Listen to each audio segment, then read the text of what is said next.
I last left off with Whyte and the social engineer's desire to construct a society based on belongingness.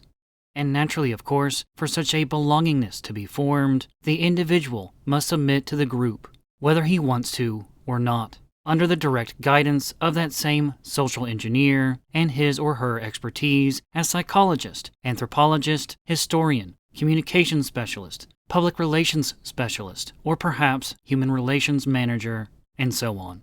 Moving on, however, as Whyte writes, it is the managerial class, more than the worker, who most urgently wants to belong. His quest takes many forms, but the most concrete one is his growing preoccupation with group work. In the 1950s, group work was the growing trend at the organization, where being compelled to work alongside others, at least so frequently, the immersion of the individual, as Whyte describes it, used to be cause for grumbling and a feeling of independence lost. The organization man of today is now welcoming it. And as Whyte continues, with the help of some branches of the social sciences, he is erecting what is almost a secular religion. There are two bases for this, one scientific, the other moral. The scientific basis can be stated very simply. It is now coming to be widely believed that science has proved the group is superior to the individual. Science has not, but that is another matter. Mistaken or not, the popularized version of the science of the group is a social force in its own right.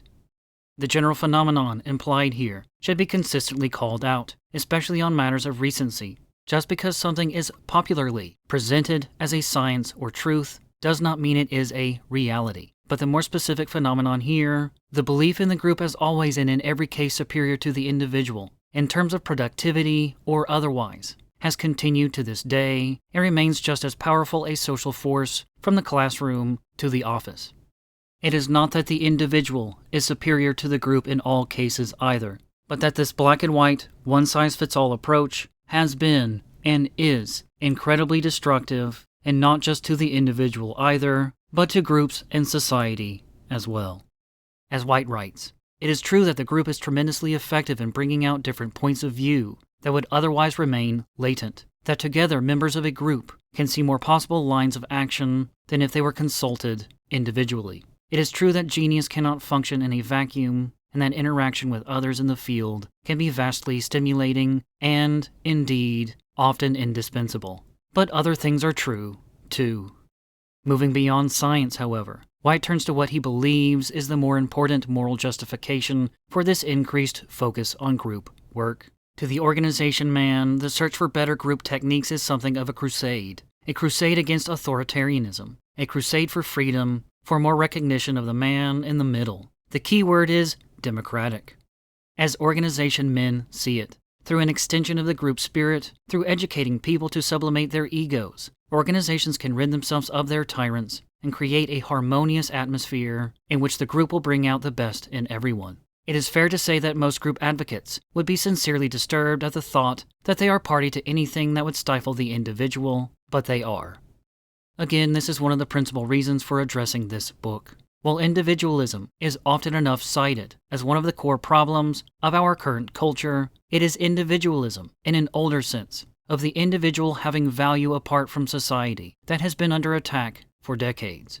Before we can move forward and find a proper social balance as a culture, each of us being our own separate entities with our own experiences and needs, while also taking part in each of our own greater communities, we have to acknowledge the reality of where we have been as a society and how that relates to where we are today, often so incredibly separated from each other, especially if we do not blindly conform to one group or another. But moving on, in the face of this new group work moral, Whyte writes, the central fallacy, I believe, lies in what can be called false collectivization. We are confusing an abstraction with a reality. Just because a collection of individuals can be called a group does not mean it functions as a group, or that it should. In many situations, the fact of groupness is only incidental. Whyte discusses the classroom as his first example, citing the fact that the student's important relationship is not with other members of the group, but to the content of the course and to the teacher as intermediary.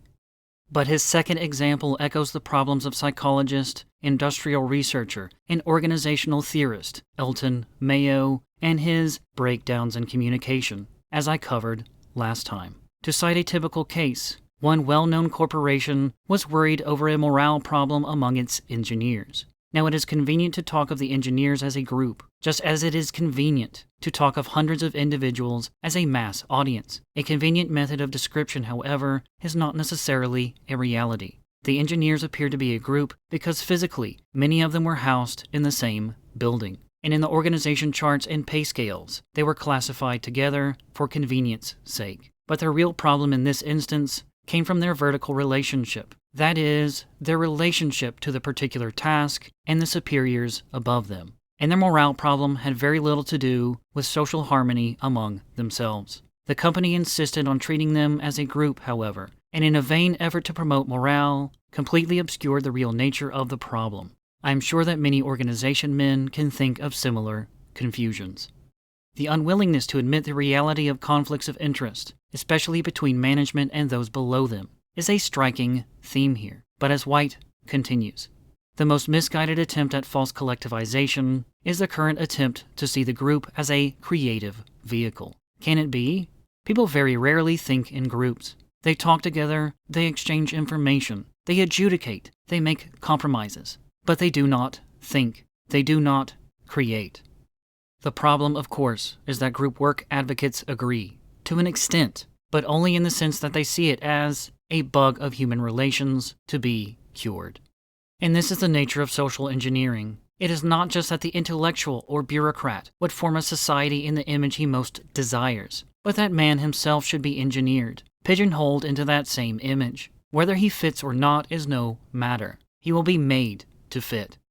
It is also important to understand that Whyte was not writing as an outsider here. He had been an active participant in this same all-encompassing group work. He, too, was an organization man.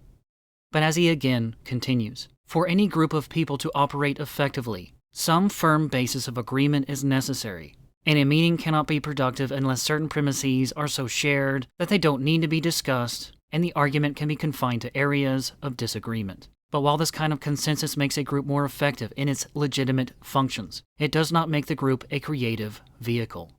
As he emphasizes, a really new idea affronts current agreement. It wouldn't be a new idea if it didn't. And the group, impelled as it is to agreement, is instinctively hostile to that which is divisive. And for the type of meeting aimed especially at creating new ideas, such as the more highly charged brainstorming session, Whyte writes that the whole process is a fraud. If it is stimulating much like alcohol. After the glow of such a session has worn off, the residue of ideas usually turns out to be a refreshed common denominator that everybody is relieved to agree upon.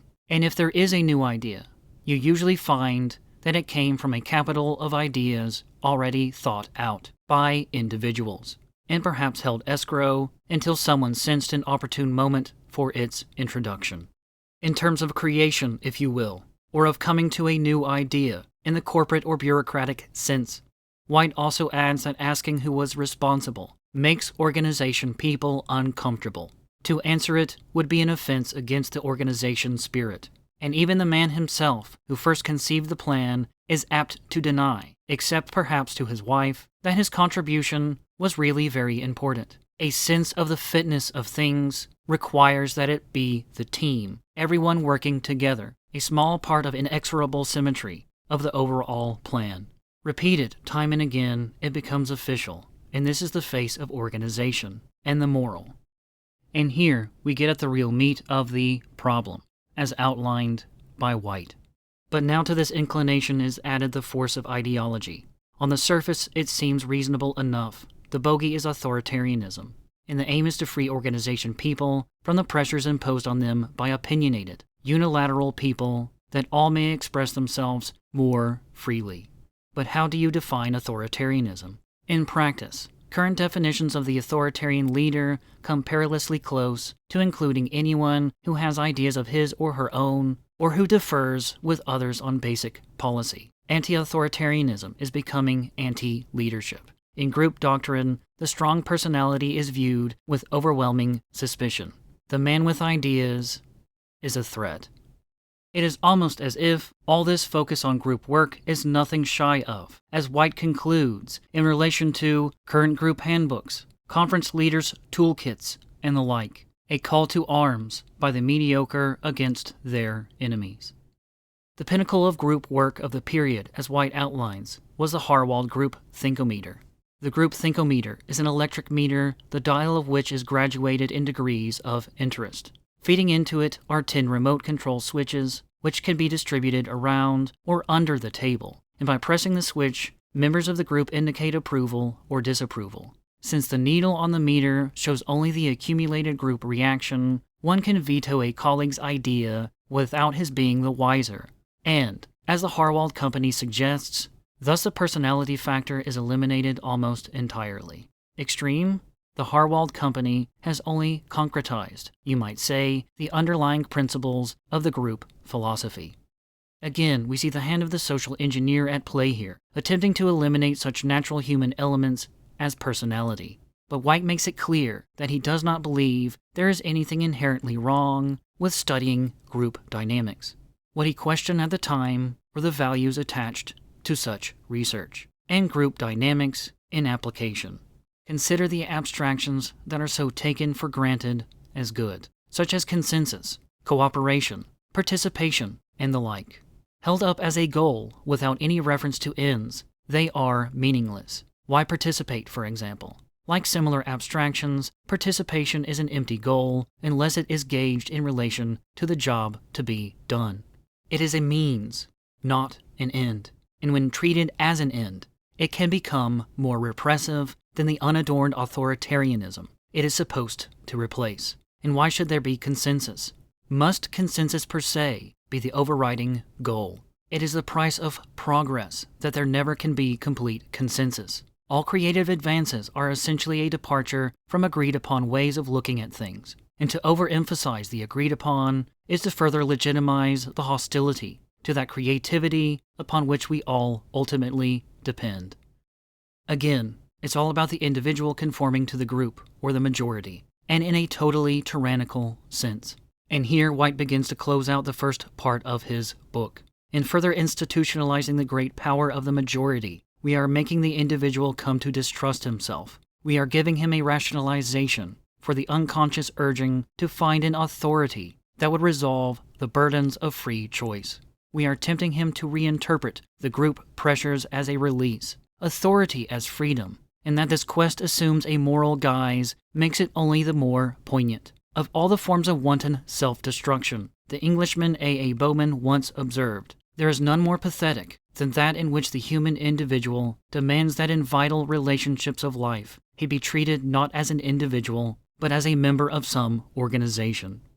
It's all very Orwellian, but many a man of Whyte's time capitulated and embraced the great power of the majority as he joined the ranks of the organization. And that is where I will pick back up next time. I hope to see you there.